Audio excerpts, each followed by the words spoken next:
महिन्यानंतर बोलून बोलून आज आम्ही फायनली किराणा आणायला गेलो आणि बाहेर गेल्यानंतर डोसा वगैरे खाल्ला, ज्यूस वगैरे पिला. त्याच्यानंतर भूकच नव्हती. घरी आल्यानंतर म्हटलं फक्त मसाले भात करूया म्हणून इथे मसाले भात बनवायला घेतला. तेलामध्ये जिरं, मोहरी आणि मिरचीची फोडणी दिली. कांदा टाकला, टोमॅटो टाकलं, थोडीशी चटणी टाकली आणि लसूण, खोबरं, कोथिंबीरीचा मसाला पण थोडासा टाकला.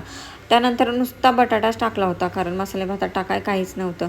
थोडीशी हळद टाकली आणि शेंगदाणे पण टाकले. शेंगदाण्याशिवाय आमच्या इकडे मसाले भात आवडतच नाही कोणाला. त्यानंतर चांगलं मिक्स करून चिकन बिर्याणी मसाला थोडासा टाकला. एकदम साध्या पद्धतीने मसाले भात केला ना बघा, खूप छान होतो आणि गडबडीत एकदम केलेला मी, तरी पण खूप मस्त झालेला. त्यानंतर तांदूळ टाकले स्वच्छ धुतलेले, मीठ टाकलं, चांगलं परतून घेतलं आणि पाणी टाकलं.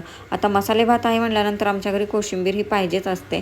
त्याच्यामुळे पटकन काकडी चिरली, कांदा चिरला आणि एक टोमॅटो चिरला आणि मस्त अशी 3च वस्तूंची कोशिंबीर बनवली. त्याच्यानंतर एक्झाम चालू झाले, त्याच्यामुळे मुलांचा अभ्यास घेतला आणि खूप लेट झाला आम्हाला जेवायला. तर असा होता आजचा व्लॉग. आवडला असेल तर लाईक करा.